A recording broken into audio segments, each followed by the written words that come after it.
तो हेलो बच्चों, welcome to Jitu भैया की हिंदी क्लासेस में। वृत्त की स्पर्श रेखा हम लोग पढ़ रहे थे, उसका ये लेक्चर नंबर दूसरा है। तो चलो बच्चों, आज की क्लास को हम लोग शुरू करते हैं। आज की क्लास में हम लोग सबसे पहले देखेंगे कुछ प्रमेय। तो आज की क्लास की पहले प्रमेय है प्रमेय नंबर 14। इसमें दे रखा है कि यदि वृत्त की स्पर्श रेखा के स्पर्श बिंदु से एक जीवा खींची जाए तो इस जीवा द्वारा दी हुई स्पर्श रेखा के साथ बनाए गए कोण संगत एकांतर खंडों में बनाए गए कोणों के क्रमशः बराबर होते हैं। यहाँ पे नीचे इसका डायग्राम दिया हुआ है। ठीक है, चलिए इसको समझते हैं। इसमें लिखा हुआ है कि जो पी क्यू है वो इस वृत्त की स्पर्श रेखा है, और जो बिंदु ए है वो क्या है, इस स्पर्श रेखा स्पर्श बिंदु है। और यहाँ पे लिखा हुआ है कि ए बी, जो ए बी है एक जीवा है, और जो डी है और जो सी है, मतलब डी और सी बिंदु हैं, वो चाप ए बी और बी ए में बिंदु हैं। ठीक है, हम लोग को सिद्ध करना है कि एंगल बी ए क्यू, यानी ये वाला एंगल इस वाले एंगल के बराबर होगा, और एंगल बी ए पी और ये वाला एंगल इस वाले एंगल के बराबर होगा। ठीक है, यानी कि ए डी बी के बराबर होगा, ये हमको सिद्ध करना है। तो यहाँ पे हम लोगों ने क्या रचना की कि व्यास ओ ई खींचिए। हम लोगों ने ए ओ ई एक व्यास खींचा और ई बी को मिला लिया, ई बी को मिला लिया। अब इसकी उपपत्ति में लिखा हुआ है कि एंगल ए बी ई कितना है, 90 डिग्री, यानी कि ए बी ई हम लोग जानते हैं ये अर्धचाप बन रहा है ना, एक तरीके से अर्धवृत्त बन रहा है, और परिधि पर बनाया हुआ कोण कितना होता है, 90 डिग्री। तो angle A B E 90 degree हो गया यहाँ से। और angle E A Q 90 degree, E A Q ये भी 90 डिग्री होगा। क्यों? क्योंकि हम लोग जानते हैं केंद्र से, और ये एक तरीके से स्पर्श रेखा है, तो केंद्र से इस पर जो त्रिज्या होती है वो इस पर क्या होती है, लंब होती है। ठीक है, ये भी हम लोग जानते हैं, ऊपर पहले वाली क्लास में हम लोग पढ़ चुके हैं ये वाली प्रमेय। त्रिभुज ए बी ई में, ए बी ई में इस वाले त्रिभुज में हम लोग देखेंगे तो दो एंगल ए ई बी की ए ई बी ये वाला angle plus E A B और ये वाला एंगल, इन दोनों का योग कितना होगा, 90 डिग्री। क्यों? क्योंकि त्रिभुज के तीनों कोणों का योग 90 डिग्री होता है। एक हम लोग को पता चल गया वो 90 डिग्री है, तो बाकी दो बचे होंगे उन दोनों का योग भी 90 डिग्री होगा। ठीक है, यहाँ पे ये हो गया। अब हम लोगों ने क्या किया कि E A B plus B A Q किसके बराबर होगा, ई ए क्यू के, ई ए क्यू के। कौन सा? जो 90 डिग्री था उसको हम लोगों ने क्या लिख लिया, ई ए क्यू के बराबर लिख लिया। ठीक है बच्चों, अब यहाँ पे हम लोगों ने क्या किया, जो ई ए बी था एंगल उसको वैसा ही लिखा रहने दिया। ठीक है, अब एंगल ए ई बी जो है, यानी कि एंगल ए ए बी है, इसको हम लोगों ने क्या लिख लिया, बी ए क्यू, यानी कि ए ई, यानी ये वाला एंगल किसके बराबर होगा, इस वाले एंगल के। हमको सिद्ध क्या करना है, दूसरी परिधि के बिंदु का सिद्ध करना है। ठीक है, तो ये तो हम लोगों ने एक रचना की है, उसमें ये बिंदु माना है, तो उसके अनुसार हम लोग कह सकते हैं कि इस जीवा द्वारा और इस एकांतर खंड में जो कोण बनने हैं वो कोण क्या होते हैं, बराबर होते हैं। ये हम लोगों ने पहले पढ़ा हुआ है। ठीक है, हमको जो सिद्ध करना है एकांतर वाला खंड वो दूसरा है। ठीक है, तो इस कंडीशन हम लोग लिख सकते हैं कि एंगल बी ए क्यू जो है वो ए ई बी के बराबर होगा। ठीक है, यहाँ पे नीचे लिखा हुआ भी है।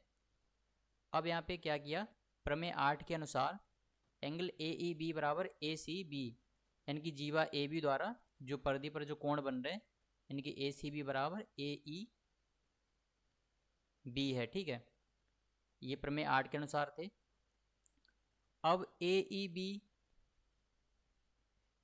की जगह क्या रख दिया हम लोगों ने, एंगल बी ए क्यू।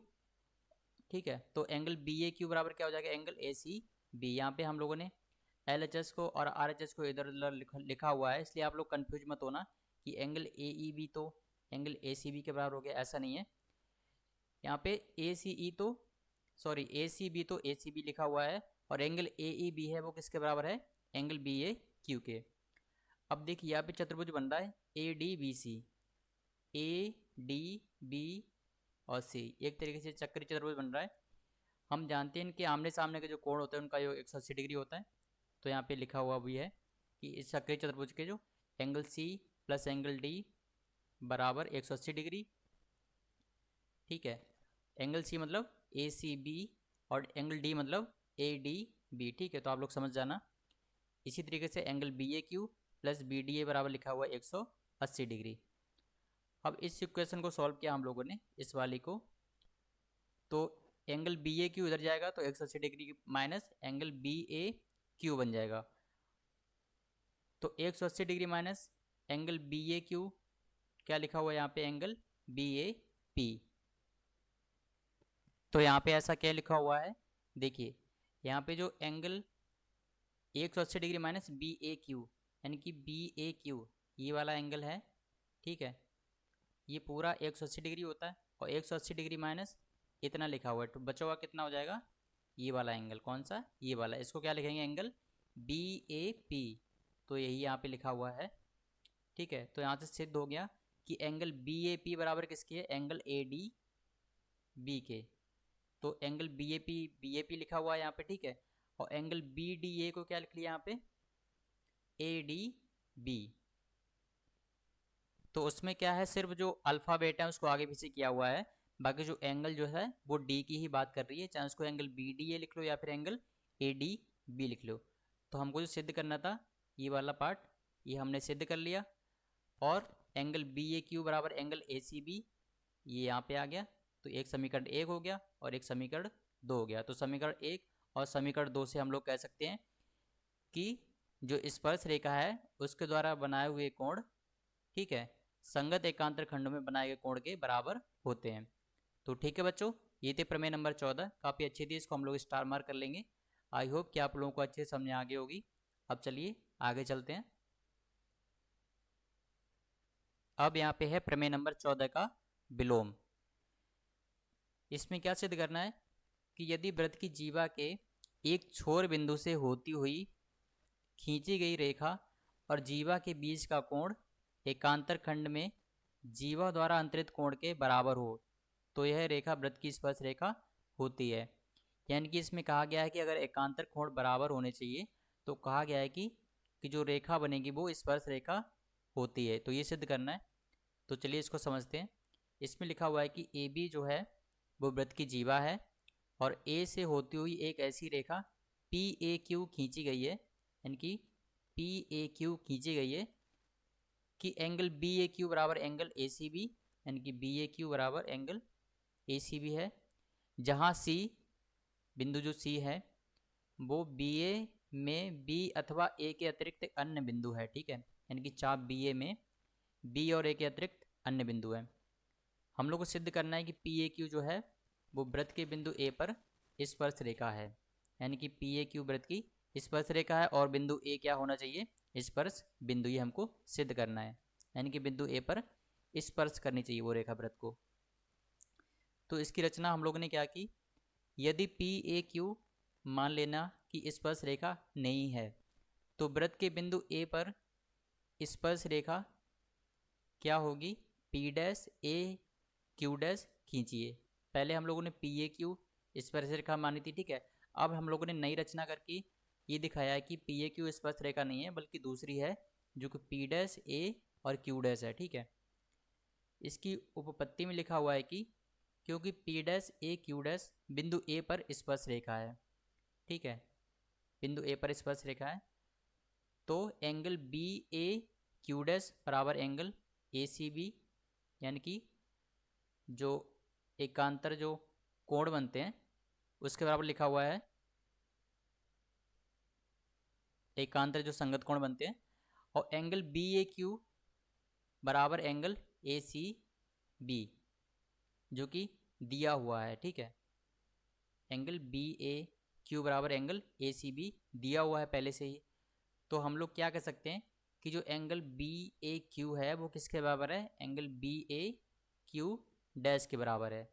यानी कि दोनों एक ही रेखा होनी चाहिए, परंतु यह तब तक असंभव है जब तक कि किरण ए क्यू डैश ए क्यू के साथ संपाती नहीं हो जाती। मतलब जब संपाती होगी, मतलब जब दोनों एक ही होंगी, मतलब संपाती होंगी एक के ऊपर एक, तभी ये असंभव होगी। संपाती हो जाएगी तो फिर संभव हो जाएगी। अतः P dash A Q dash P A Q के साथ संपाती है, अर्थात पी ए क्यू वृत्त के बिंदु ए पर स्पर्श रेखा है। ठीक है बच्चों, तो ये थी प्रमेय नंबर 14 का विलोम। ये भी इजी था बट अच्छा था, इसको हम लोगों ने स्टार मार्क कर लिया। अब चलिए समझते हैं आज की क्लास के कुछ क्वेश्चंस। तो आज की क्लास का पहला क्वेश्चन है, यहाँ पे दो आकृति दे रखी है, एक पहली और एक दूसरी है। इसमें क्या करना है हम लोग को, x का मान निकालना है। तो देखो, एक फॉर्मूला होता है वो आप लोगों को याद करना है। मान लीजिए कोई व्रत है, ठीक है, अगर उसकी कोई दो जीवाएं एक दूसरे को काट रही हैं, ठीक है, तो उनकी लंबाई का गुणा और दूसरी जीवा की लंबाई के जो फैक्टर बनते हैं, मतलब एक तरीके से रेखाखंड बनते हैं, उसके बराबर होते हैं। यानी कि चित्र एक में देख सकते हैं हम लोग कि यहाँ पे बिंदु दे रखे हैं। तो जो बिंदु P है, यहाँ पे दो जीवाएं एक दूसरे को काट रही हैं, तो जीवा ए बी द्वारा कि A P into P B बराबर किसके होगा, C P into P D के। ठीक है, तो ये फॉर्मूला होता है, ये आप लोगों को याद रखना है। अब यहाँ पे सभी की वैल्यू रख दो, तो यहाँ पे x का मान आ जाएगा 4। इसी तरीके से इस दूसरे वाले चित्र में करेंगे। यहाँ पे लिखेंगे फॉर्मूला कि जीवा ए बी द्वारा A P into P B बराबर किसके होगा, C P into P D के। ठीक है, अब यहाँ पे सभी वैल्यू रख देंगे। तो आकृति 2 का जो x का मान आएगा वो कितना आएगा, 2√2। यहाँ पे स्क्वायर बन रहा है क्योंकि यहाँ पे दो वैल्यू दी नहीं गई है। ठीक है, ये भी x है और ये भी x है, तो x इंटू एक्स बन जाएगा, तो एक्स स्क्वायर बराबर 8 आएगा। ठीक है, तो 8 का वर्गमूल क्या होता है, 2√2। जो फिगर नंबर 3 दे रखा है, इसमें हम लोगों को क्या दे रखा है कि जो जीवाएं हैं वो बाहर एक दूसरे को काट रही हैं। ठीक है, तो इस कंडीशन में फॉर्मूला अलग बनता है। तो देखो, जो पी ए है अंदर काटती थी तो हम लोग क्या लिखते थे कि अगर अंदर काटती थी, अगर पी मान लो पी बिंदु पर काट रही है एक दूसरे को, तो क्या लिखते थे, A P into P B. ठीक है, उसी लंबाई को दो खंडों में बांट के सिर्फ इतनी इतनी लंबाई का गुणा लिख देते थे। लेकिन इसमें क्या करना है कि जो पी ए है, तो ठीक है, तो पी ए बिंदु पर मिल रही है, और दूसरा जो लिखेंगे तो वो पूरी लिखेंगे पी बी। ठीक है, तो P A into P B बराबर P C into P D. ठीक है, तो ये जब बाहर काट रही हैं तो उस कंडीशन में ये वाला फॉर्मूला है। अब यहाँ पे x की वैल्यू रख दो, तो x का मान आ जाएगा 10। और ये फिगर नंबर 4 है, इसमें भी यही करना है। ठीक है, इसमें क्या है कि जीवा जो है ए बी है, ठीक है, इसको आगे बढ़ाया तो बिंदु P तक। ठीक है, और जो स्पर्श जो बिंदु है बिंदु T है, तो इस कंडीशन में क्या लिखेंगे, P A into P B. ठीक है, जो स्पर्श बिंदु होता है, ठीक है, तो इसको क्या करके लिख देते हैं हम लोग, स्क्वायर करके, यानी कि पी टी का स्क्वायर। तो ये भी फॉर्मूला है कि अगर एक जीवा है और दूसरा स्पर्श रेखा बन रही है, ठीक है, और इसका स्पर्श बिंदु दे रखा है सिर्फ, और सिर्फ उसकी लंबाई दे रखी है, तो उसका स्क्वायर बराबर किसके बराबर होता है, जो दूसरी जीवा को बाहर बिंदु तक काटता है उसकी लंबाई के गुणा के बराबर होता है। ठीक है, तो ये था फिगर नंबर 4। इसको सॉल्व करेंगे तो एस का मान निकल के आएगा 9/4। ठीक है बच्चों, तो ये था आज का क्वेश्चन नंबर 1। आई होप कि आप लोगों को समझ आ गया होगा। इसमें हम लोगों ने नए कुछ फॉर्मूले सीखे, तो इसको हम लोग स्टार मार्क कर लेंगे। अब चलिए देखते हैं आज की क्लास का दूसरा क्वेश्चन। इसमें दे रखा है, यहाँ पे एक चित्र दे रखा है, ठीक है, और इसमें एक बाहरी बिंदु बी दे रखा है। ठीक है, एक स्पर्श रेखा बी सी है, और त्रिज्या जो इसकी 3 सेंटीमीटर है, ओ बी की लंबाई दे रखी है, ओ बी ये है।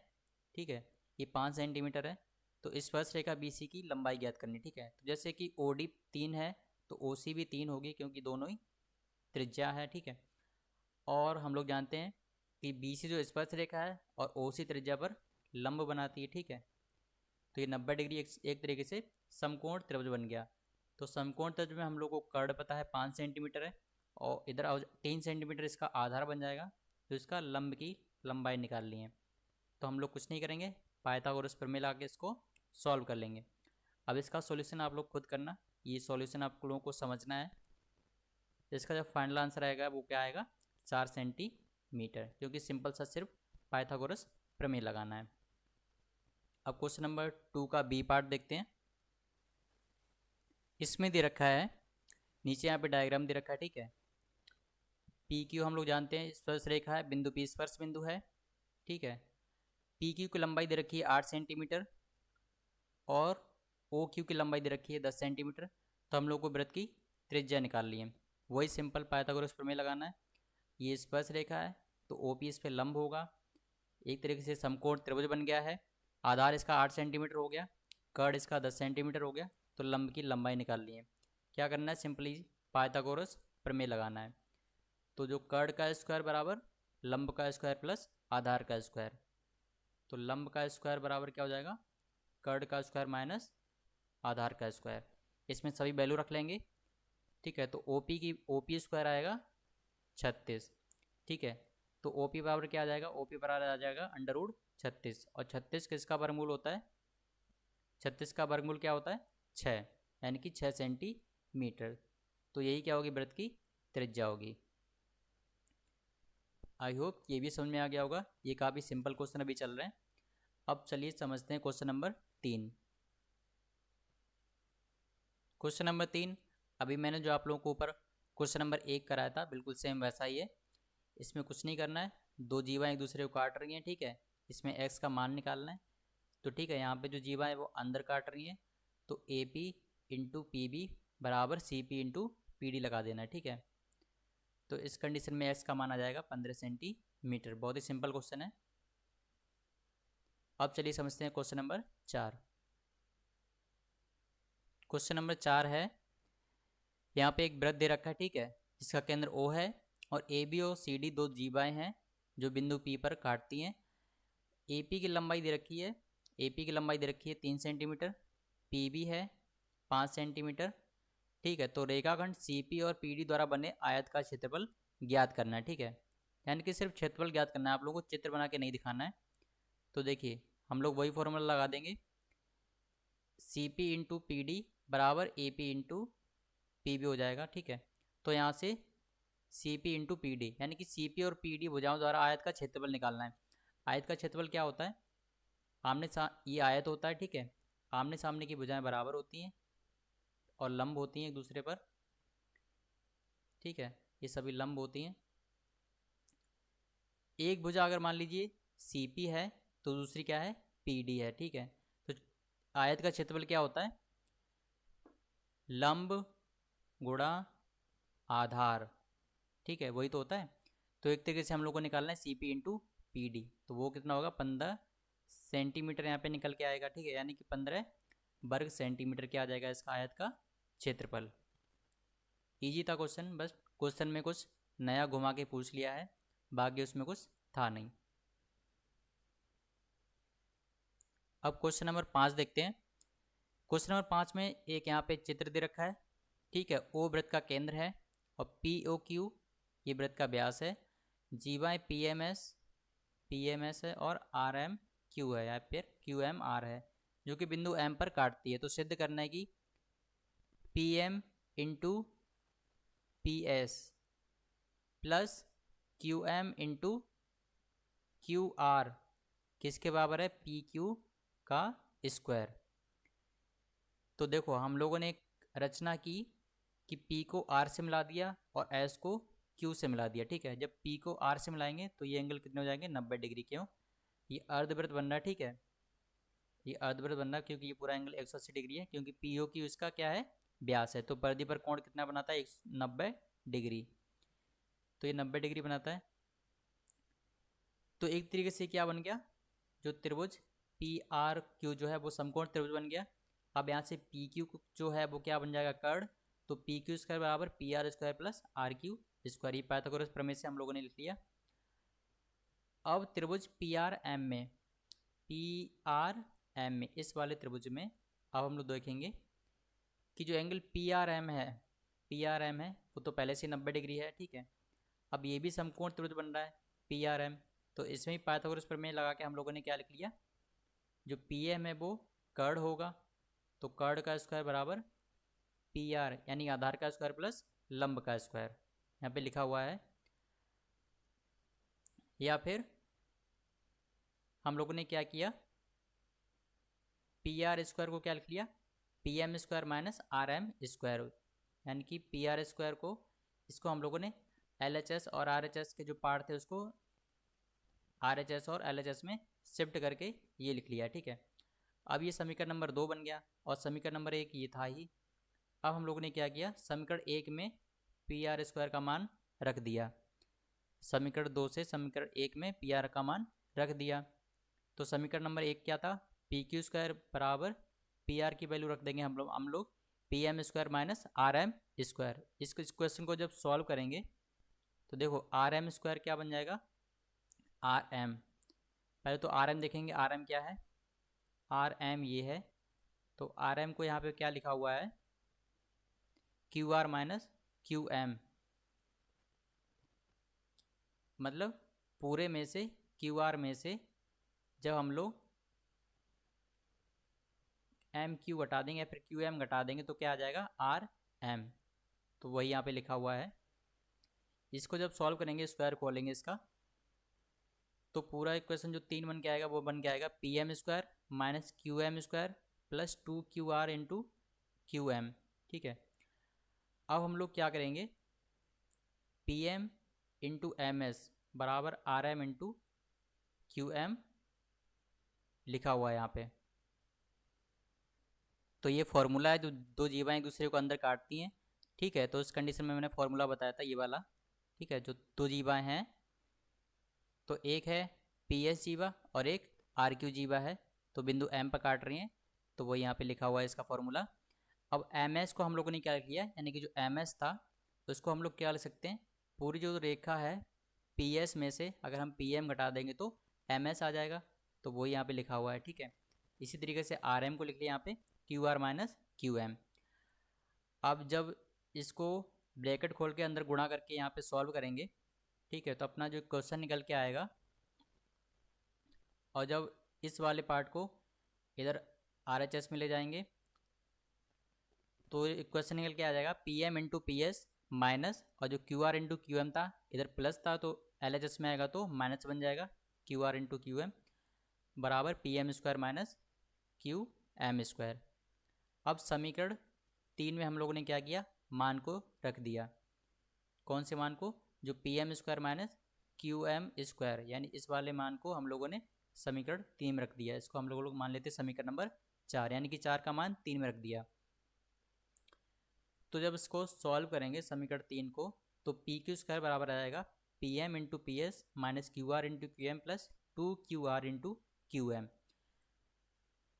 अब देखो ये एक प्लस का है और एक माइनस का है, तो सिर्फ एक Q R into Q M बचेगा। अब P M into P S plus Q R into Q M इसके किसके बराबर सिद्ध हो गया, पी क्यू स्क्वायर के बराबर सिद्ध हो गया। ठीक है, यही हमको क्या करना था, प्रूव करना था। तो ये था क्वेश्चन नंबर 5। आई होप बच्चों कि आप लोगों को अच्छे से समझ में आ गया होगा। ये काफ़ी अच्छा क्वेश्चन था, इसलिए हम लोग इसको डबल स्टार मार्क करेंगे। अब यहाँ पे कुछ थ्योरी दे रखी है, वो हम लोग समझते हैं। यहाँ पे दो वृत्तों की उपनिष्ठ स्पर्श रेखाओं के बारे में बात कर रखी है। ठीक है, देखो यहाँ पे लिखा हुआ है कि दो वृत्त जो हैं वो दो से अधिक बिंदुओं पर नहीं काट सकते हैं।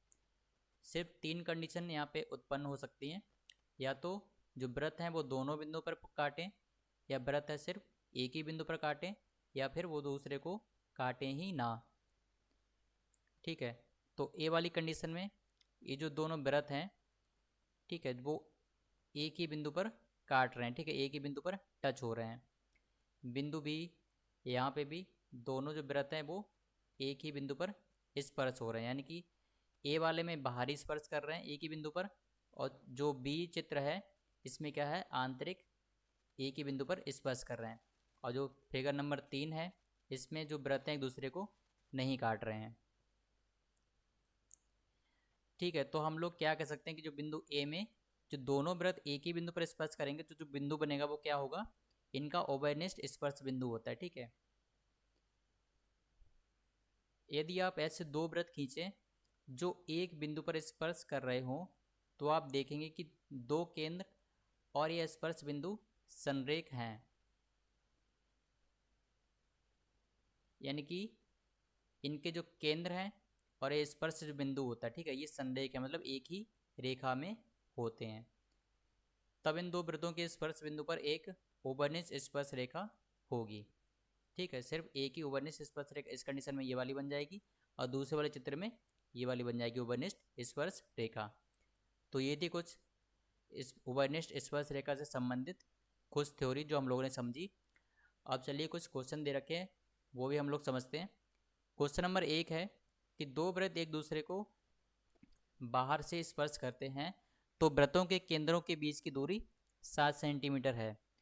यदि एक वृत्त की त्रिज्या 2.5 सेंटीमीटर है तो दूसरे वृत्त की त्रिज्या हम लोग को निकाल ली है। यहाँ पे हल दे रखा है कि माना दो वृत्तों की त्रिज्या है R1 और R2 है, ठीक है, उनके केंद्रों के बीच की दूरी क्या हो जाएगी। अगर मान लीजिए बाहर से एक दूसरे को छू रहे हैं तो एक वृत्त ये हो जाएगा, एक वृत्त ये हो जाएगा, ठीक है। तो इसकी त्रिज्या R1 और इसकी त्रिज्या R2, ठीक है। तो R1 प्लस R2 ये केंद्रों के बीच की दूरी होगी, क्योंकि दोनों बाहर से स्पर्श कर रहे हैं। अब R1 दे रखा है 2.5 सेंटीमीटर और दूसरे वृत्त की त्रिज्या निकाल ली है, ठीक है। तो R1 प्लस R2 दे रखा है 7 सेंटीमीटर, R1 प्लस R2 दे रखा है 7 सेंटीमीटर और R1 की वैल्यू पता है हम लोग को कितनी 2.5 है, तो R2 आसानी से निकल आएगा, कितना आएगा 4.5 सेंटीमीटर। इसका बी पार्ट है कि दो वृत्त एक दूसरे को बाहर से स्पर्श करते हैं और उनकी त्रिज्याएं 12 सेंटीमीटर और 8 सेंटीमीटर हैं, तो उनके केंद्रों के बीच की दूरी ज्ञात करनी है। इन दोनों को जोड़ दो, वही क्या होगी इनके केंद्रों के बीच की दूरी, क्योंकि दोनों वृत्त बाहर से स्पर्श कर रहे हैं। अब चलिए समझते हैं क्वेश्चन नंबर 2। क्वेश्चन नंबर 2 जो है यहाँ पे वो काफ़ी अच्छा क्वेश्चन है, इसको हम लोग पहले से ही डबल स्टार मार्क कर लेंगे। यहाँ पे 3 वृत्त दे रखे हैं जो बाहर से स्पर्श कर रहे हैं, ठीक है। यहाँ पे नीचे डायग्राम दे रखा है, केंद्रों के बीच की दूरियां भी दे रखी हैं।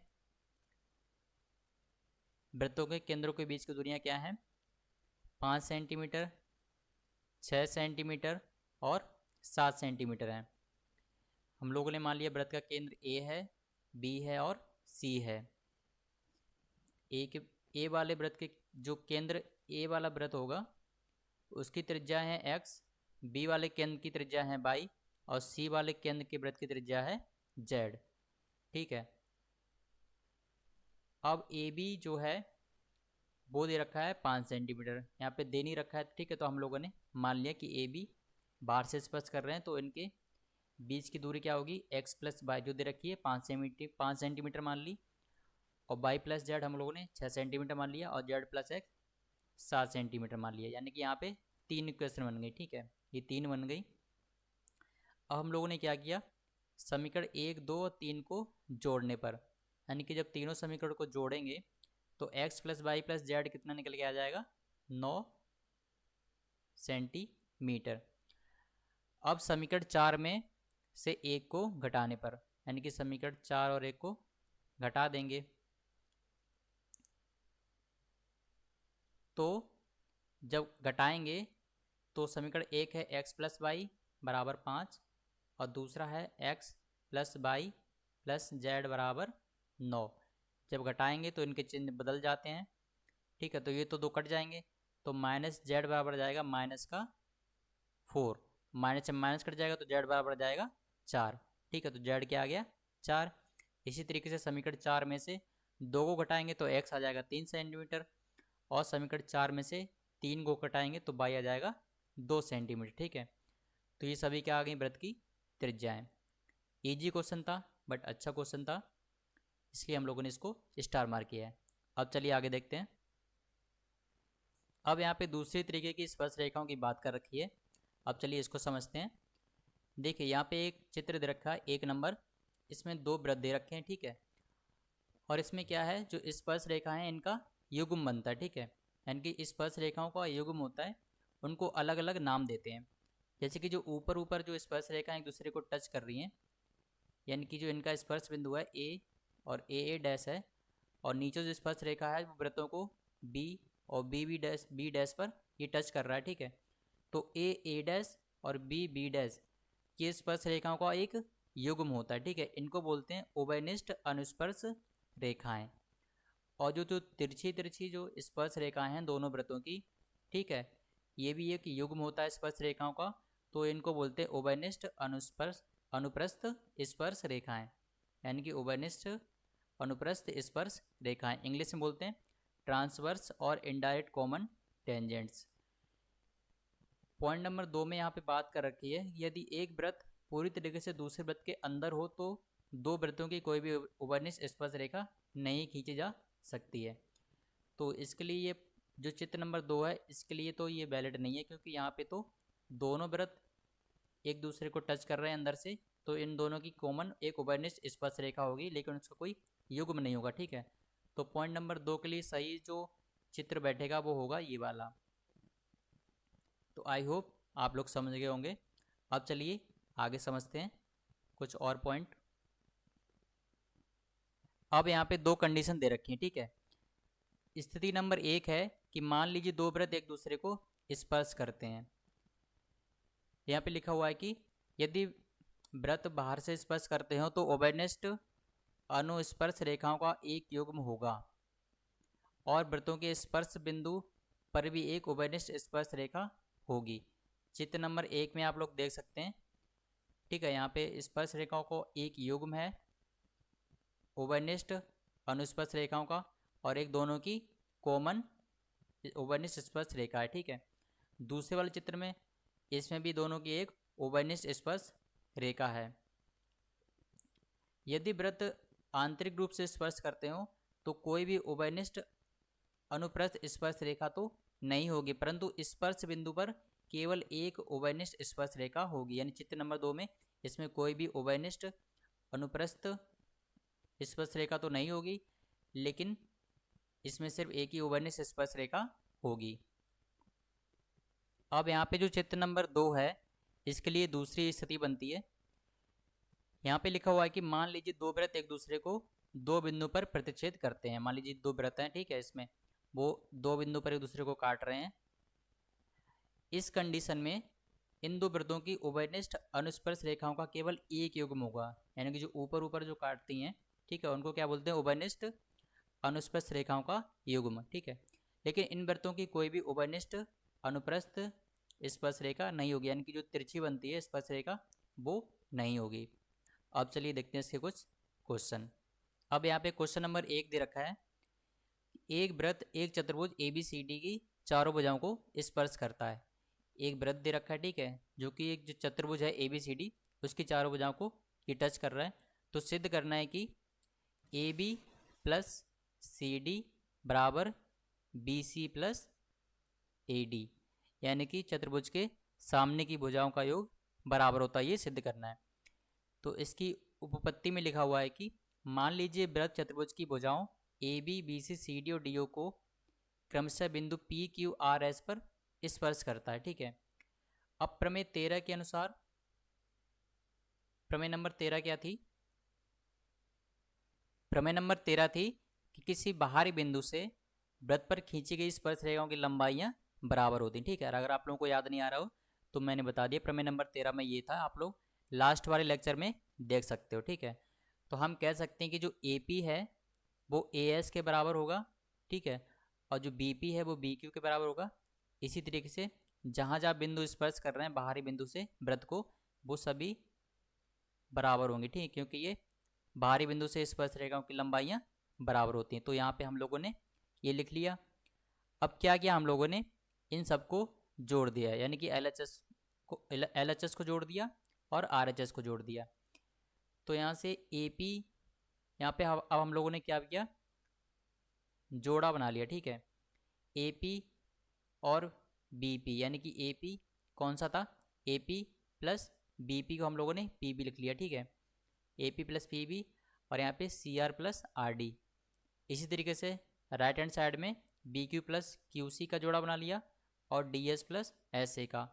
किस लिए? क्योंकि हम लोग पूरी एक ही जो चतुर्भुज है उसकी रेखा को लिख सकें, ठीक है। तो AB प्लस PB क्या हो जाएगा, AB हो जाएगा, और ये प्लस CD बराबर BC प्लस DA। यही हमको क्या करना था, सिद्ध करना था, ठीक है बच्चों।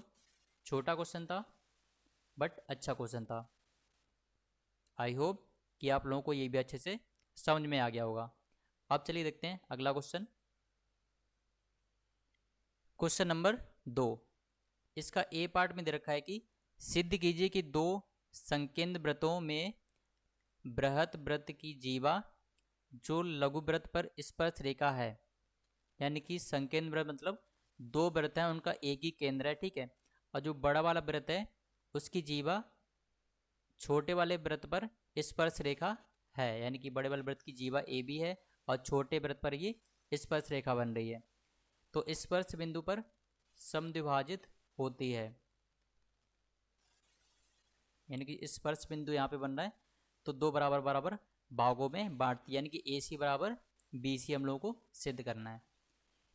इसकी उपपत्ति में लिखा हुआ है कि हम लोगों ने दो व्रत मान लिए, ठीक है, एक का केंद्र ओ है, मतलब दोनों ही का केंद्र ओ होगा क्योंकि दोनों का ही केंद्र एक ही है। बड़े वाले व्रत की त्रिज्या आर है और छोटे वाले की आर डैश है, इसलिए आर किससे बड़ी होगी, आर डैश से। मान लीजिए ए बी व्रत जो बड़ा वाला है उसकी जीवा है, तो जो छोटे वाले जो व्रत है उसको बिंदु मान लिया सी पर स्पर्श करती है, तो हमको सिद्ध करना है कि ए सी बराबर बी सी, तो मैंने पहले ही आप लोगों को बता दिया। अब देखिए यहाँ पे हम लोगों ने क्या किया, ओ को बिंदु सी से मिला लिया।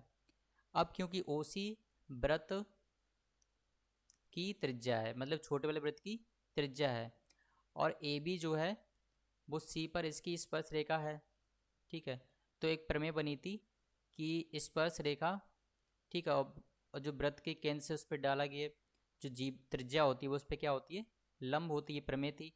तो एंगल ओ सी बी या फिर एंगल ओ सी ए क्या होगा, 90 डिग्री।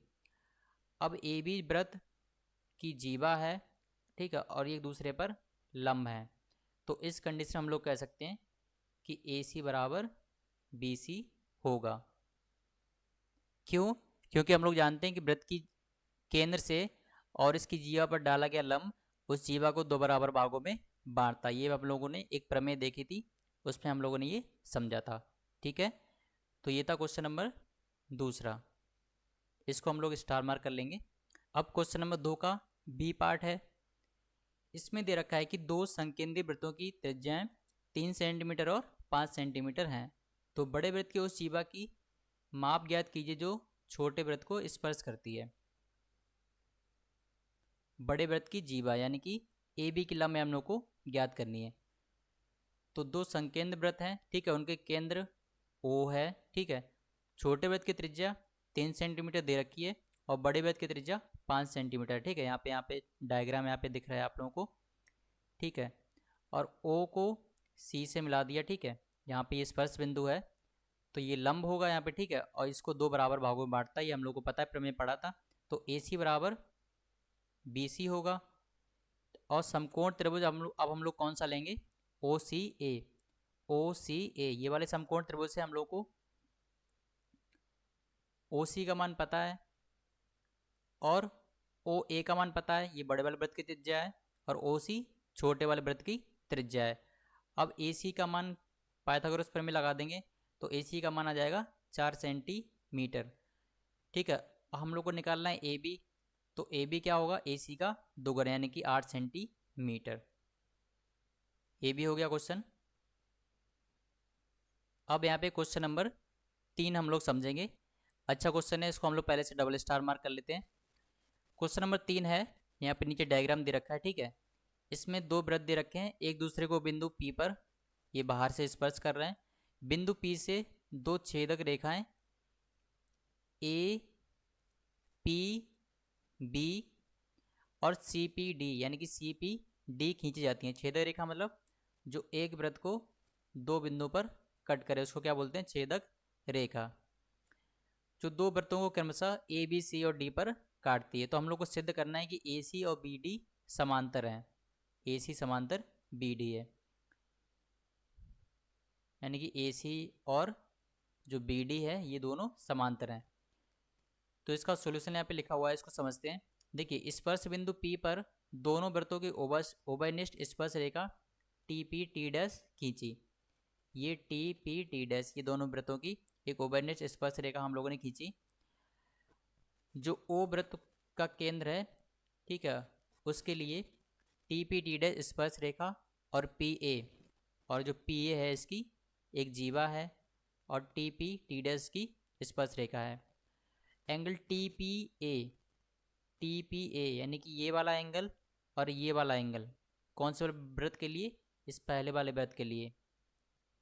ये दोनों क्या होंगे? बराबर होंगे, क्योंकि कौन से वाले एंगल हैं ये संगत एकांतर खंड वाले कोण है, ठीक है। तो ये दोनों बराबर होंगे। ये हम लोगों ने प्रमेय में सिद्ध किया था, आज की प्रमेय नंबर 14 थी, उसमें सिद्ध किया था। अब जो दूसरा वृत्त है, ये छोटा वाला वृत्त, इसका केंद्र ओ डैश है, उसके लिए टी पी टी डैश स्पर्श रेखा है, और जो पी बी है उसके लिए एक जीवा है। तो इस दूसरे वाले वृत्त के लिए angle T dash P B यानी कि टी डैश पी बी, ये वाला एंगल और ये वाला एंगल, ये दोनों ही बराबर होंगे। ये भी एकांतर वृत्तखंड में बने हुए कोण है, ठीक है। और एंगल टी पी ए यानी कि टी पी ए, ये वाला कोण और ये वाला कोण, ये भी तो बराबर होंगे। ये शीर्षा विमुख कोण होते हैं, यानी कि दो एक दूसरे को तिरक रेखाएं काटती हैं तो उनके आमने सामने के कोण बराबर होती है। ये कौन से होते हैं? शीर्षाभिमुख कोण। तो एंगल टी पी ए बराबर किसके हो गया? Angle T dash P B के। अब एंगल यहाँ पे देखेंगे, जो टी पी ए है वो टी डैश पी बी के पहले से ही बराबर था, और T P A angle P D B के बराबर हो गया। ये कैसे बराबर हो गया? देखो, इसको हम लोगों ने क्वेश्चन नंबर 1 मान लिया और इसको 2 मान लिया। यहाँ पे देखो, टी डैश पी बी किसके बराबर है? एंगल पी डी बी के। और यहाँ पे टी डैश पी बी किसके बराबर है? एंगल टी पी ए के। तो हम लोग कह सकते हैं एंगल टी पी ए किसके बराबर होगा? एंगल पी डी बी के, ठीक है। तो ये समीकरण नंबर 1 और 2 से यहाँ पे सिद्ध हो गया। अब एंगल पी सी ए, ये वाला एंगल और एंगल पी डी बी और ये वाला एंगल बराबर है। क्यों बराबर है? क्योंकि यहाँ पे जो एंगल टी पी ए है, इसको हम लोगों ने क्या लिख लिया? एंगल पी सी ए। तो इस वाली इक्वेशन से ये यहाँ पे लिखा हुआ है, ठीक है। और इसी तरीके से जो एंगल डी सी ए यानी कि डी सी ए है, वो किसके बराबर हो जाएगा? एंगल सी डी बी के, यानी कि सी डी बी के, ये वाले एंगल इस वाले एंगल के बराबर हो गया।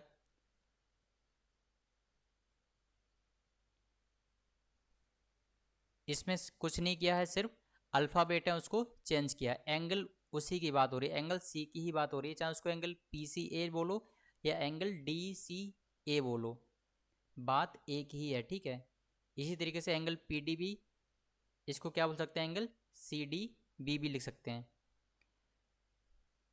परंतु एंगल जो डी सी ए है और एंगल सी डी बी, जो इक्वेशन नंबर इसको मान लेते 3 है, जो इक्वेशन नंबर 3 निकल के आई है, तो एंगल ये तभी बराबर होंगे, यानी कि ए वाला एंगल और ये वाला एंगल बराबर तभी होंगे जब ये एकांतर कोण होंगे।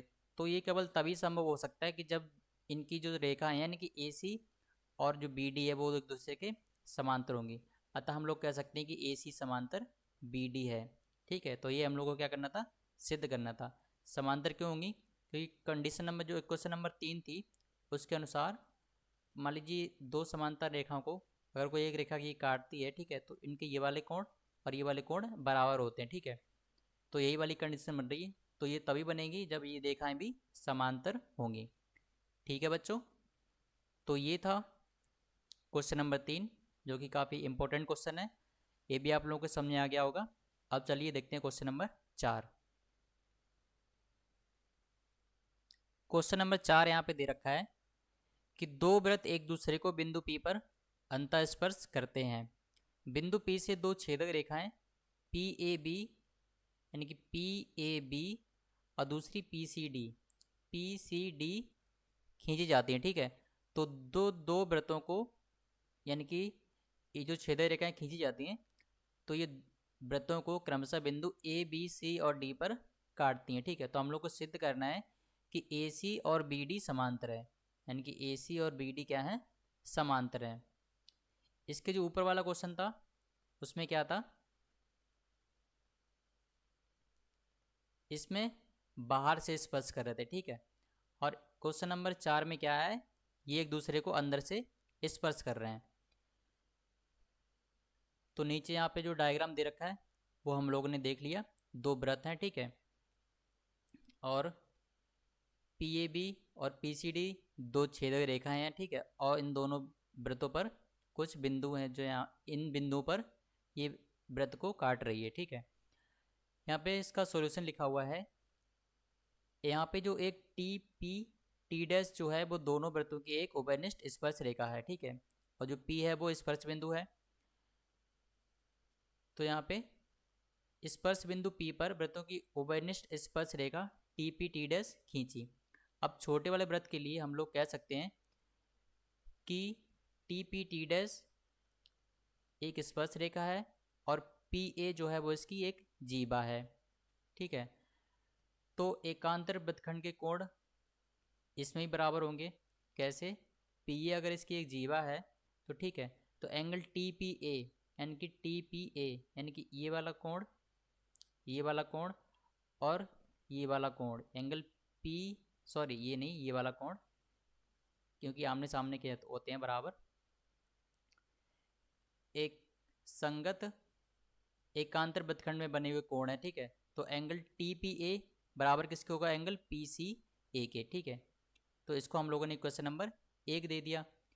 अब बड़े वाले वृत्त के लिए वही सेम लिखेंगे कि टी पी टी डैश उसके लिए भी स्पर्श रेखा है, और बड़े वाले वृत्त के लिए जो पी बी है वो इसकी एक जीवा है। तो टी पी बी यानी कि टी पी बी, तो बड़े वाले वृत्त के लिए भी ये वाला एंगल और ये वाला एंगल बराबर होगा, यानी कि एंगल टी पी बी बराबर एंगल होगा पी डी बी के, यानी कि पी डी बी के। ठीक है, यहाँ पे यही लिखा हुआ है। परंतु अब देखिए एंगल टी पी बी किसके बराबर लिखा हुआ है, एंगल टी पी ए के। टी पी बी बराबर एंगल टी पी ए के, यानी कि दोनों एक ही एंगल की बात हो रही है ना, एंगल पी की। सिर्फ जो बिंदु हैं वो अलग अलग लिए हुए हैं। ठीक है, तो एंगल टी पी बी बराबर किसके हो गया, एंगल टी पी ए के। यहाँ पे लिख लिया यहाँ पे हम लोगों ने। अब देखिए यहाँ पे इक्वेशन नंबर 1 ये था। अब हम लोग कह सकते हैं कि एंगल टी पी ए जो है वो किसके बराबर होगा, एंगल पी डी बी के। अगर इन दोनों इक्वेशन को लें तो यहाँ पे टी पी बी बराबर पी डी बी लिखा हुआ है और टी पी बी बराबर टी पी ए लिखा हुआ है। तो इन दोनों से एंगल जो टी पी ए है वो पी डी बी के बराबर होगा। तो इसको इक्वेशन नंबर 2 लिख लिया यहाँ पे हम लोगों ने। अब समीकरण नंबर 1 और समीकरण नंबर 2 से ये जो दो इक्वेशन बन रही हैं, जो कोण बने हुए हैं, ठीक है, इन दोनों इक्वेशन से जो एंगल जो पी सी ए है वो किसके बराबर आ जाएगा, एंगल पी डी बी के, यानी कि जो पी सी ए यानी कि जो ये वाला एंगल है वो किसके बराबर आ गया, एंगल पी डी बी के, इस वाले एंगल के बराबर आ गया। और यही किसके बराबर है, एंगल टी पी ए के, यानी कि टी पी ए के, यानी कि ये वाला एंगल बराबर ये वाला एंगल बराबर ये वाला एंगल, ये सभी एंगल क्या आ गए, बराबर आ गए। ठीक है, एक तरीके से अब हम लोग कह सकते हैं कि अगर ए सी और बी डी अगर ये समांतर रेखाएं होंगी, ठीक है, तभी इनके ये जो और ये होते हैं ये एकांतर कोण होते हैं। लेकिन जो ये वाले और ये वाले जो कोण होते हैं आमने सामने के समांतर रेखाओं में उत्तरी रेखा काटती है, तो ये वाले कोण भी इनके बराबर होते हैं। ठीक है, ये क्यों बराबर होते हैं, क्योंकि ये क्या होते हैं, संगत कोण होते हैं, इसलिए क्या होते हैं, दोनों बराबर होते हैं। ठीक है, इनको बोलते हैं संगत कोण।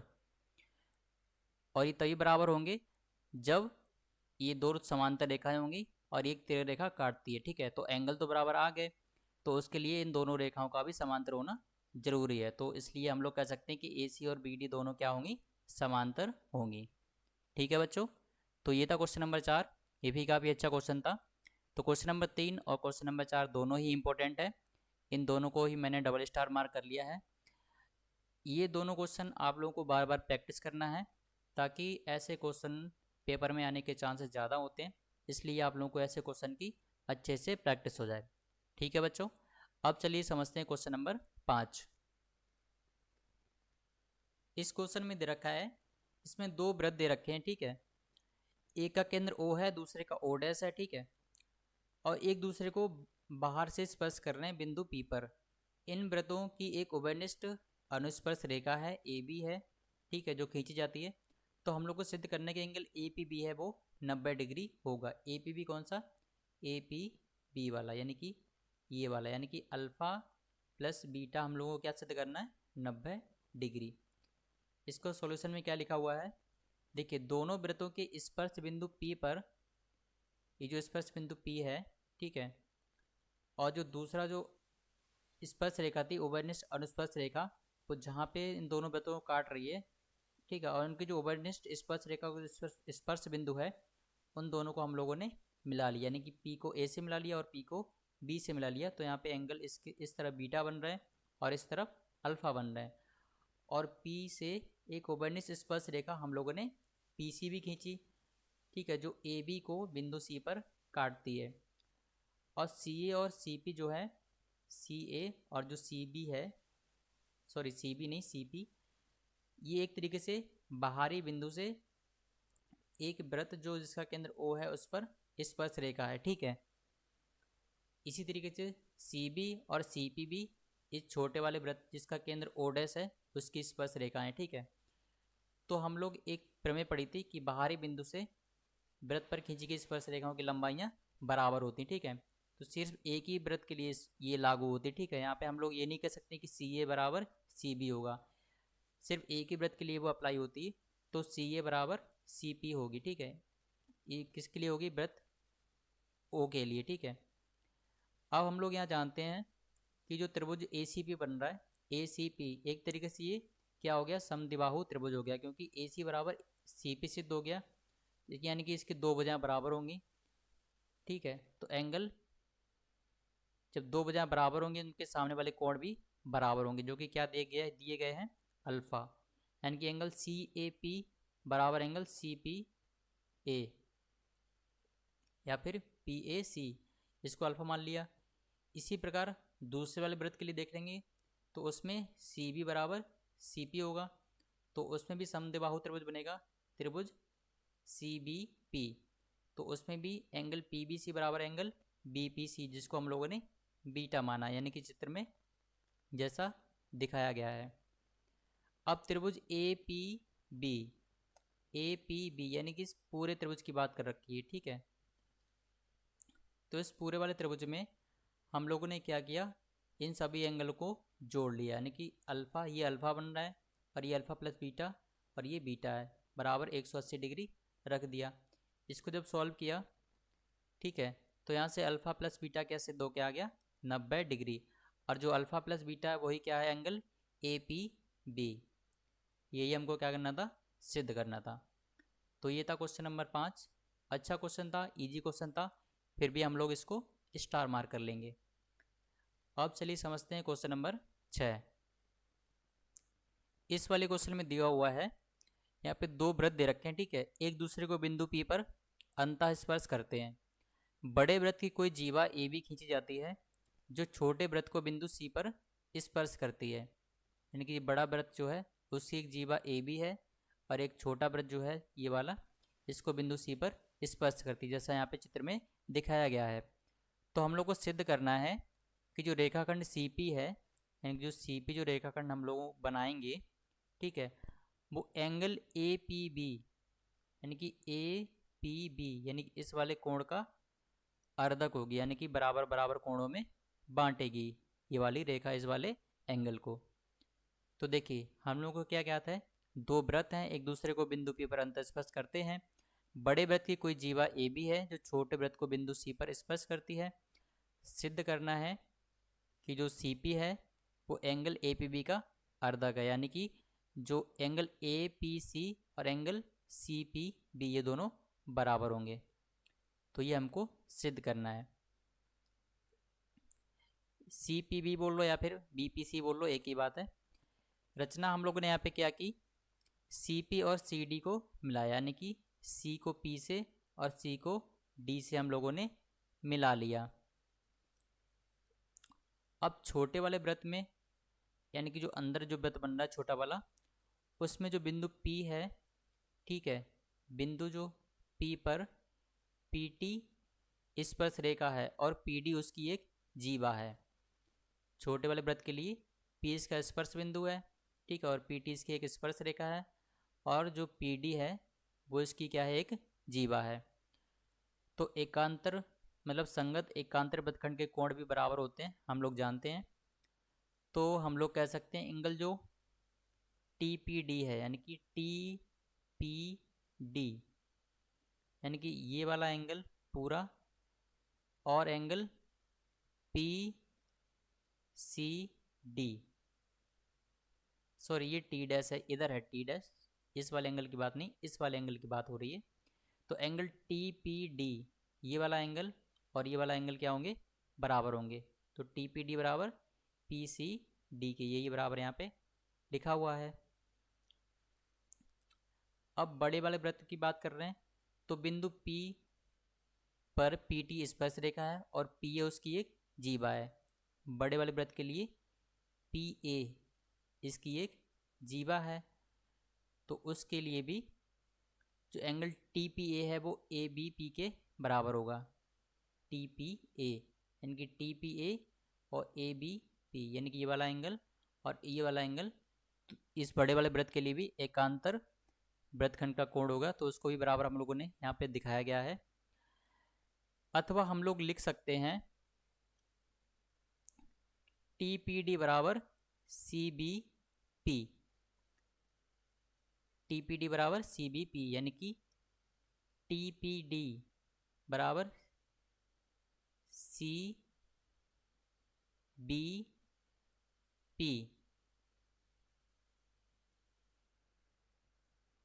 तो ये हम लोगों ने देख लिया यहाँ पे। तो TPD बराबर CBP यानी कि TPD बराबर क्या होगा, CBP यानी कि TPD ये वाला एंगल और CBP के इस वाले एंगल के बराबर होगा, क्योंकि एकांतर वृत्तखंड के कोण है। अतः अब हम लोग क्या करेंगे, जो PCD है वो CBP के बराबर होगा, यानी कि हम लोगों ने इस वाले को इक्वेशन नंबर 1 मान लिया और इसको इक्वेशन नंबर 2 मान लिया। तो इक्वेशन नंबर 1 और 2 से हम लोग देख सकते हैं कि PCD बराबर CBP यहाँ पे आ रहा है। अब पुनः छोटे वाले वृत्त में, छोटे वाले वृत्त में बिंदु C पर BC स्पर्श रेखा और CP उसकी एक जीवा है।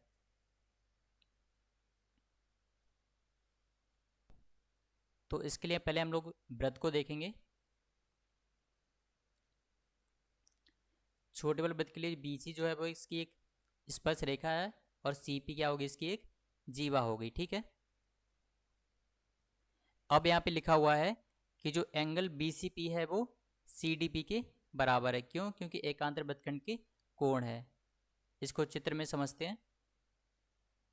तो पहले तो हम लोग इनको रफ कर लेते हैं। अब देखिए, अब हम लोग इस तरफ से देखेंगे तो अब BC जो है वो उसकी एक तरीके से स्पर्श रेखा बन रही, ठीक है। तो अब ये वाला एंगल बनेगा, ये वाला एंगल बनेगा, ठीक है। तो एंगल BCP किसके बराबर होगा, एंगल CDP पे, CDP के, क्योंकि देखिए ये वाला वो बन रहा है इसका बाहर स्पर्श रेखा के साथ इसका कोण इस जीवा CP के साथ, तो इसका सम्मुख कोण कौन सा होगा, ये वाला।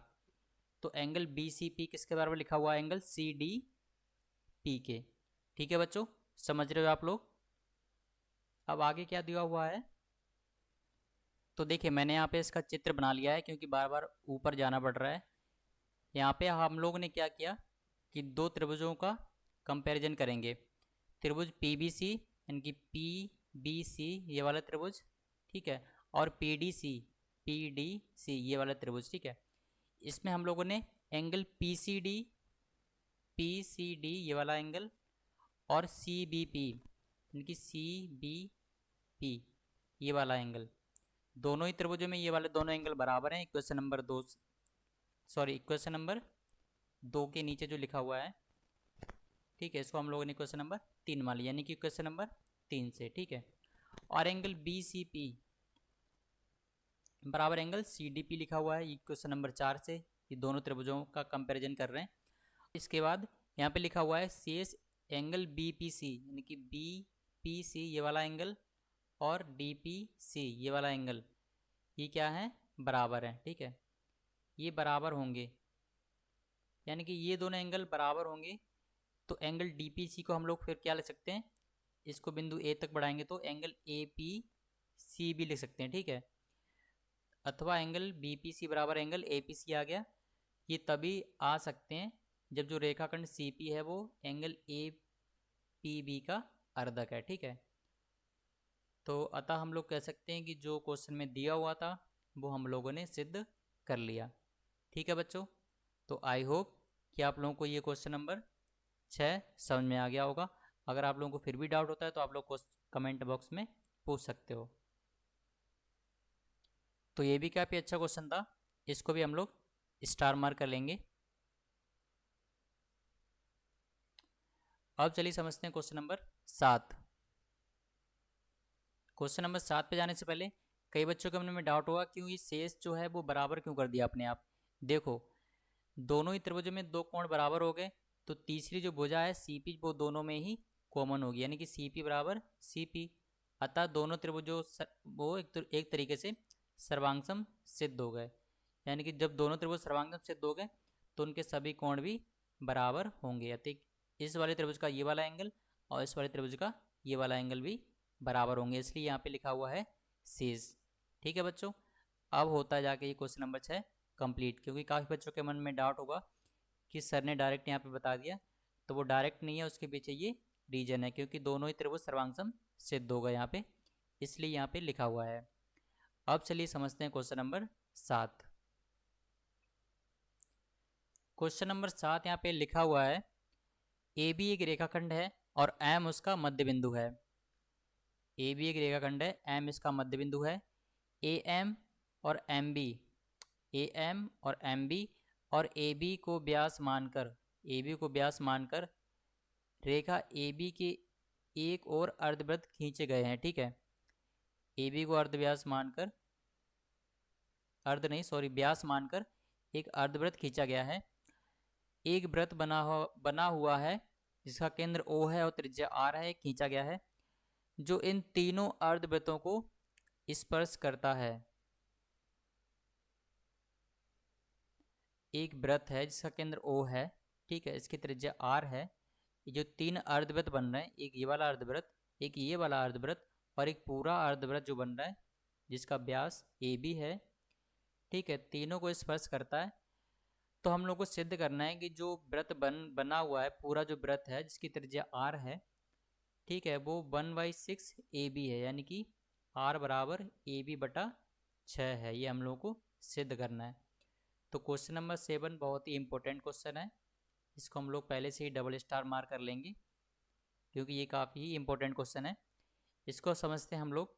देखिए यहाँ पे लिखा हुआ है, मान लीजिए L और N रेखाखंड L और N रेखाखंड AM और रेखाखंड MB के क्रमशः मध्य बिंदु है, यानी कि L जो है वो AM का मध्य बिंदु है और N जो है MB का मध्य बिंदु है। और मान लीजिए वृत्त जिसका केंद्र O है, यानी कि पूरा वृत्त जो है इसकी बात कर रखा है, L M N केंद्रों वाले अर्धवृत्तों को क्रमशः PRQ पर स्पर्श करता है, ठीक है, यानी कि जो पूरा वृत्त है इस बड़े बड़े वृत्त को R पर, ठीक है, और इसको बिंदु P पर, इसको बिंदु Q पर स्पर्श करता है। अब O से L को मिलाया और O से N को मिलाया और O से R को मिलाते हुए रेखाएं खींची, ठीक है, और M को R से मिला लिया, ठीक है।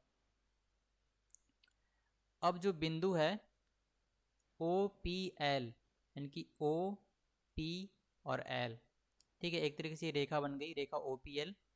और बिंदु ओ क्यू एन यानी कि ये वाला, ये संरेख है, मतलब एक ही रेखा में है ये सारे बिंदु, ठीक है, यानी कि ओ पी एन एक रेखा में है और ओ क्यू एन एक रेखा में है, ठीक है, एक ही रेखा मतलब संरेख, मतलब एक ही रेखा में आते हैं ये तीनों बिंदु। इसी प्रकार बिंदु आर ओ एम भी संरेख हैं, आर ओ एम भी संरेख हैं। हम लोगों ने माना कि ए बी बराबर एक्स है, ठीक है। ओ एल को अब हम लोग क्या लिख सकते हैं, देखिए ओ एल बराबर ओ एल, आर ये तो त्रिज्या थी इसकी, आर प्लस एक्स बटे 4। क्यों? क्योंकि ए बी का हम लोगों ने क्या माना था, पूरा एक्स माना था, तो ये पूरा व्यास होगा, यानी कि ए बी एक तरीके से व्यास है। तो ए एम इसकी त्रिज्या होगी, यानी कि ए बी बराबर 2 टाइम्स ऑफ ए एम है, ठीक है। तो ए एम क्या हो जाएगा, इस छोटे वाले अर्धवृत्त का व्यास बन जाएगा, यानी कि ए बी का आधा, यानी कि वो हो जाएगा x/2, ठीक है। ए एम क्या होगा, x/2। तो ए एल क्या हो जाएगा, इसकी त्रिज्या हो जाएगी, तो ए एल बराबर क्या हो जाएगा, x/2 का भी आधा, यानी कि x/4। तो वही यहाँ पे लिखा हुआ है कि ओ एल बराबर क्या हो जाएगा, ओ एल आर प्लस इस वाले अर्धवृत्त की त्रिज्या, यानी कि x/4। इसी तरीके से ओ एन लिखा हुआ है यहाँ पे आर प्लस x/4, ठीक है। इतना समझ में आ गया। अब देखिए त्रिभुज ओ एल एन, कौन सा त्रिभुज, ओ एल एन, इस वाले त्रिभुज की बात कर रखी है कि एक समद्विबाहु त्रिभुज है। क्यों? क्योंकि ये भी आ रहा है, ये भी आ रहा है, ये भी x/4 है और ये भी x/4 है, यानी कि ओ एल बराबर ओ एन यहाँ पे हम लोग को दिख रहा है। तो इस कंडीशन में हम लोग कह सकते हैं कि त्रिभुज ओ एल जो एन है वो एक समद्विबाहु त्रिभुज है, क्योंकि एम आधार एल एन का मध्य बिंदु है, अतः ओ एम एल एन पर लंब होगी, इनकी जो ओ एम है वो एल एन पर लंब होगी, ठीक है। क्यों? क्योंकि एक तरीके से जो एम है वो आधार एल एन का मध्य बिंदु है, ठीक है, इसलिए ये इस पर लंब होगी।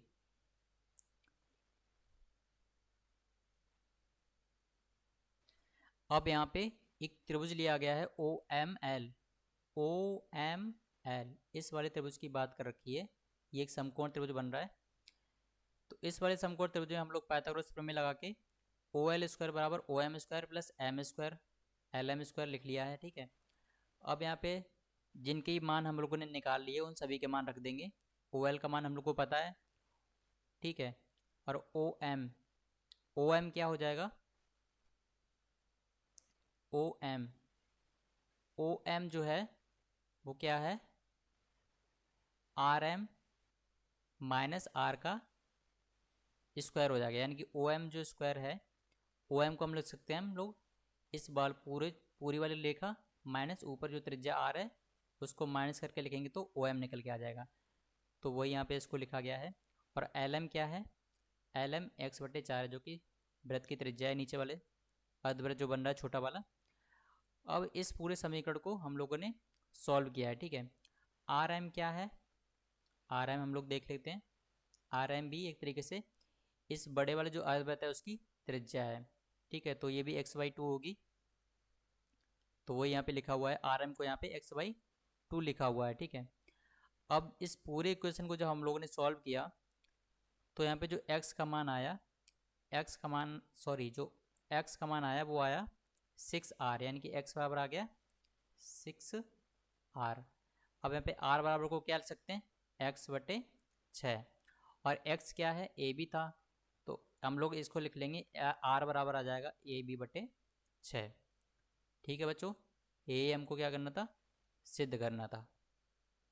तो आई होप क्वेश्चन नंबर 7 आप लोगों को काफ़ी अच्छा लगा होगा और आप लोगों को समझ में भी आ गया होगा। अब चलिए देखते हैं क्वेश्चन नंबर 8। क्वेश्चन नंबर 8 है, एक वृत्त है जिस पर एक्स ए बाई और पी बी क्यू दो समांतर स्पर्श रेखाएं हैं, ठीक है, दोनों समांतर स्पर्श रेखाएं हैं। इन स्पर्श रेखाओं के बीच आर एस एक वृत्त की तीसरी रेखा का अंतःखंड है। आर एस जो है एक वृत्त की तीसरी रेखा का अंतःखंड है, सिद्ध कीजिए कि अंतःखंड आर एस यानी कि जो आर एस लंबाई है वो वृत्त के केंद्र ओ पर समकोण बनाता है, यानी कि ये 90 डिग्री है ये वाला एंगल, ये हमको सिद्ध करना है। तो चलिए इसको समझते हैं। तो यहाँ पे वृत्त का केंद्र ओ दे रखा है, ठीक है, और दो समांतर इसकी रेखाएं हैं। आर एस तीसरी स्पर्श रेखा का अंतःखंड है और ओ को आर और एस से हम लोगों ने मिला लिया, यानी कि ओ को आर से और एस से मिला लिया। तो angle R O S 90 degree ये हमको सिद्ध करना है। तो देखिए इसकी उत्पत्ति में लिखा हुआ है बिंदु आर से आर ए तथा आर सी बराबर स्पर्श रेखाएं हैं। ये एक तरीके से बाहरी बिंदु है जिस पर स्पर्श रेखाएं खींची जा रही, तो आर ए बराबर आर सी होगा, ठीक है। अतः हम लोग कह सकते हैं एंगल ए आर ओ यानी कि ए आर ओ ये वाला एंगल बराबर एंगल सी आर ओ के बराबर होगा, यानी कि सी आर ओ इसके बराबर होगा। क्यों बराबर होगा? क्योंकि हम लोगों ने एक प्रमेय पढ़ी थी, एक वृत्त होता है और बाहरी बिंदु से स्पर्श रेखाओं की लंबाइयाँ बराबर होती हैं और एक केंद्र पर जाके मिलता है, तो ये कोण और ये कोण बराबर होते हैं, तो इसलिए यहाँ पे लिखा हुआ है। और ये किसके बराबर लिखा हुआ है? एंगल ए आर सी का आधा है, यानी कि ए आर सी का आधा, यानी कि दोनों को बराबर भागों में बांटता है तो पूरे वाले एंगल का आधा होगा, ठीक है। इसी प्रकार हम लोग बिंदु एस को देखेंगे तो एंगल बी एस ओ बराबर एंगल सी एस ओ भी होगा और किसके बराबर होगा? एंगल बी एस सी बटे 2 के, ठीक है बच्चों। परंतु एंगल ए आर सी यानी कि ए आर सी ये वाला angle plus angle B S C ये वाला एंगल किसके बराबर होगा? 180 डिग्री के। क्यों? क्योंकि देखिए ये दोनों समांतर रेखाएं हैं, ठीक है। जब समांतर रेखाएं हैं और ये वृत्त की रेखा बन रही है तो ये दोनों क्या होंगे? एक दूसरे पर लंब होंगे, ठीक है। साफ साफ दिख रहा है ये दोनों एक दूसरे पर लंब हैं, तो ये 90 है तो ये भी 90 डिग्री होगा, तो 90 प्लस 90 180 डिग्री, ठीक है। अब एंगल ए आर सी को हम लोगों ने क्या लिख लिया? ए आर सी को हम लोगों ने लिख लिया ए आर सी बटे 2, यानी कि दोनों तरफ 2 से भाग देने पर तब ये वाला इक्वेशन बन गया। इसको समीकरण नंबर 1 मान लो, इसको समीकरण नंबर 2 मान लो। अब जो एंगल थे इसको हम लोगों ने बदल के लिख लिया सी आर ओ और सी एस ओ के टर्म में। तो angle C R O plus C S O क्या है? सी आर ओ यानी कि सी आर ओ और सी एस ओ ये वाला एंगल, ये वाला एंगल प्लस ये वाला एंगल कितना आ गया इनका योग? 90 डिग्री। और हम लोग जानते हैं त्रिभुज के तीनों कोणों का योग कितना होता है? 180 डिग्री। जब ये दोनों 90 आ गए तो बचा हुआ अपने आप क्या हो जाएगा? 90 डिग्री। तो ये हमको क्या करना था? सिद्ध करना था। तो ये भी काफ़ी अच्छा क्वेश्चन था, इसको भी हम लोग स्टार मार्क कर लेंगे। अब देखते हैं क्वेश्चन नंबर 9। क्वेश्चन नंबर 9 ये अपनी आज की क्लास स्टार्ट हुई थी बिल्कुल तभी हम लोगों ने ऐसा क्वेश्चन किया हुआ था, ठीक है। तो इसमें एक फॉर्मूला होता है पी क्यू, अगर बाहर बिंदु होता है, ठीक है, और वहाँ से अगर जीवा को अगर आगे बढ़ाया यानी कि क्यू आर जीवा है उसको आगे तक बढ़ाएंगे तो बिंदु पी तक, और जो पी टी है इसकी स्पर्श रेखा है, ठीक है, तो ये दोनों बिंदु पी पर मिलते हैं, ठीक है। तो इस कंडीशन में जो फॉर्मूला बनता है वो पी टी स्क्वायर बराबर P Q into P R बनता है, ठीक है। तो यहाँ पे अब हम लोग सभी वैल्यू लिख लेंगे और पी आर को हम लोग क्या लिख सकते हैं?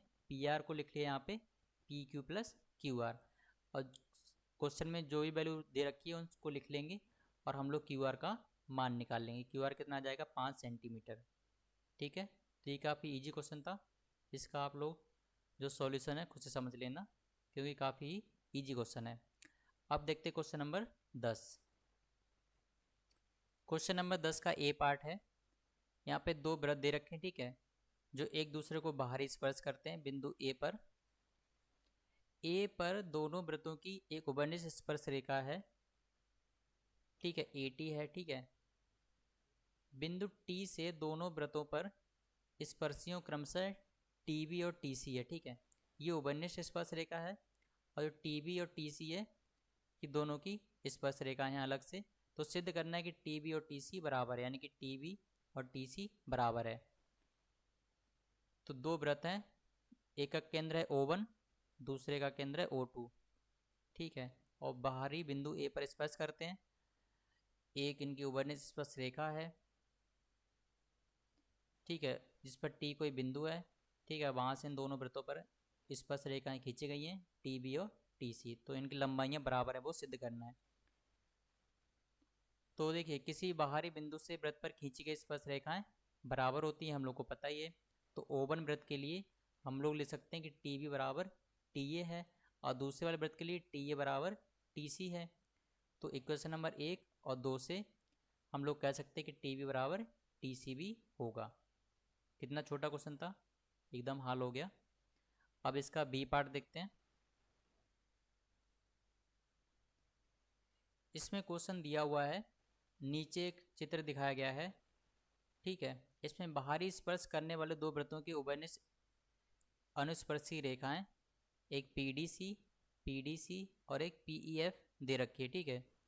दो वृत्तों को क्रम से डी और सी और ई और एफ पर स्पर्श करती है। तो सिद्ध करना है कि डी सी और ई एफ बराबर है, यानी कि डी सी की लंबाई और ई एफ की लंबाई बराबर, मतलब दोनों वृत्तों की जहाँ जहाँ पर स्पर्श कर रहे हैं उनकी लंबाइयाँ बराबर हैं।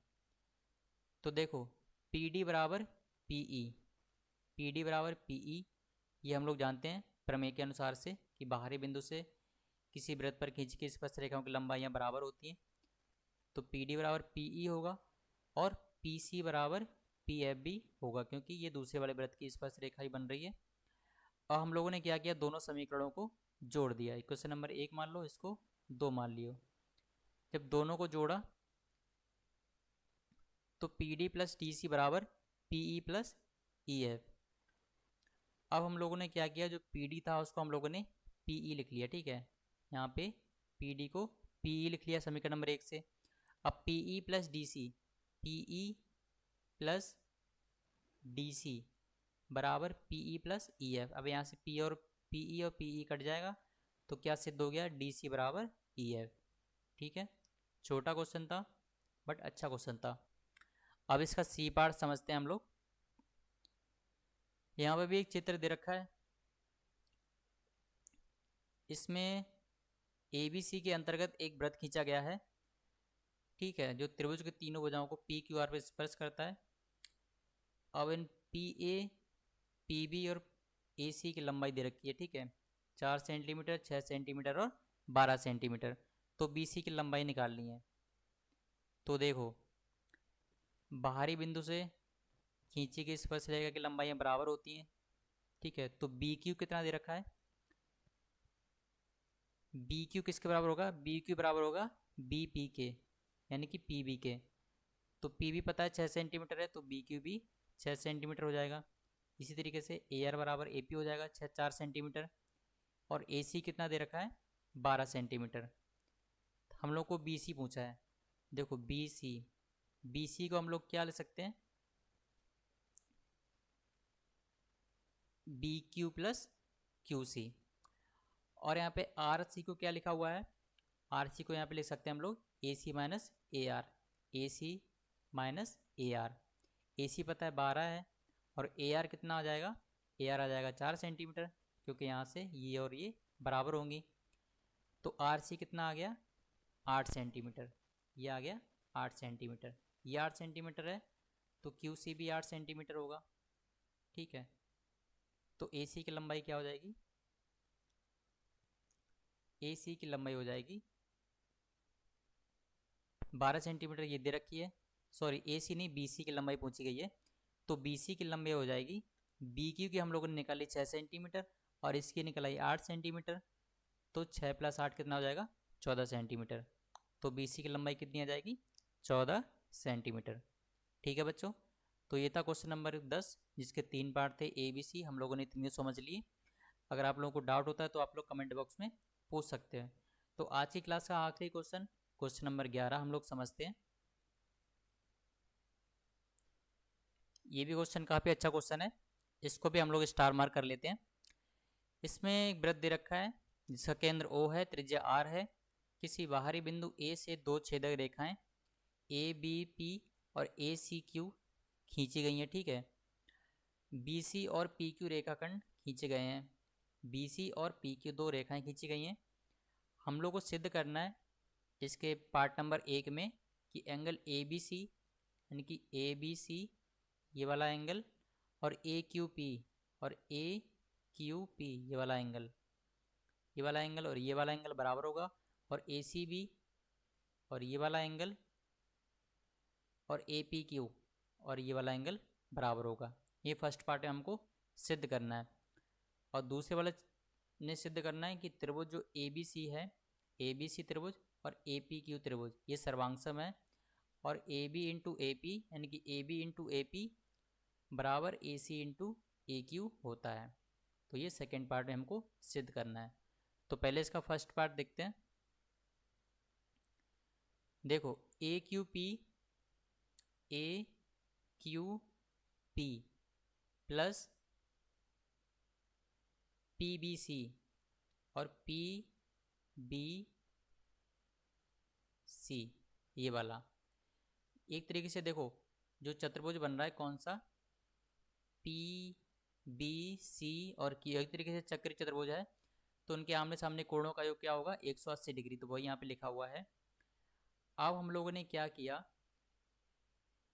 एंगल जो पी बी सी था, कौन सा, पी बी सी ये वाला एंगल, इसको हम लोगों ने क्या लिख लिया 180 डिग्री माइनस ये वाला एंगल, क्योंकि ये पूरा 180 डिग्री है ना। 180 डिग्री में से अगर हम ये वाला एंगल घटा देंगे तो ये वाला एंगल निकल आएगा। तो 180 degree minus angle A B C यहाँ पे लिख लिया है।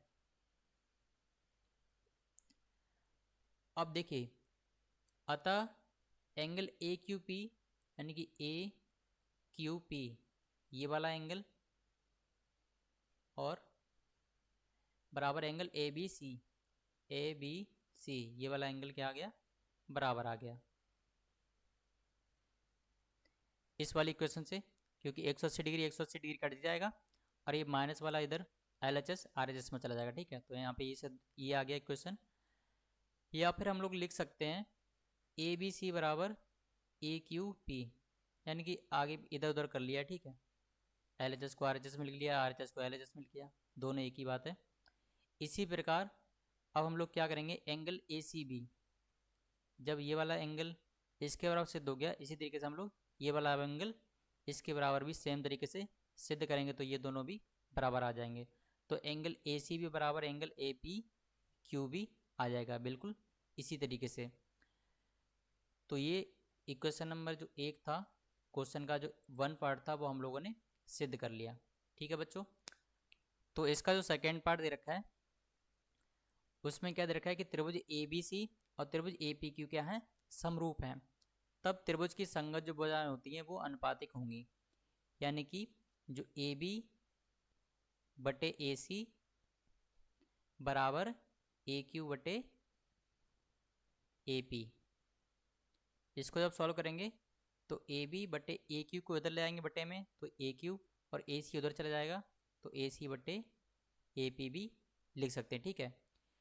अब इधर क्रॉस मल्टीप्लाई करेंगे तो A B into A P बराबर A C into A Q आ जाएगा, ठीक है बच्चों। तो ये था इसका सेकेंड पार्ट जो कि हम लोग ने समझ लिया। तो ये था क्वेश्चन नंबर 11। तो आई होप बच्चों ये भी क्वेश्चन आप लोगों को बहुत अच्छे से समझ में आ गया होगा। अगर आप लोगों को फिर भी कोई डाउट होता है तो आप लोग कमेंट बॉक्स में पूछ सकते हो। तो ये थी वृत्त की स्पर्श रेखा की क्लास नंबर 2। तो मैं उम्मीद करता हूँ कि आज की क्लास आप लोगों को अच्छी लगी होगी, और जो मैंने क्वेश्चन आप लोगों को कराए हैं आज की क्लास में वो बहुत ही इंपॉर्टेंट क्वेश्चन है, ठीक है। तो आप लोग इसी तरीके से मेहनत करते रहिए और पढ़ते रहिए। फिर मिलते हैं इसकी अगली नई क्लास में कुछ और मज़ेदार क्वेश्चन लेके। तब तक के लिए बाय बाय।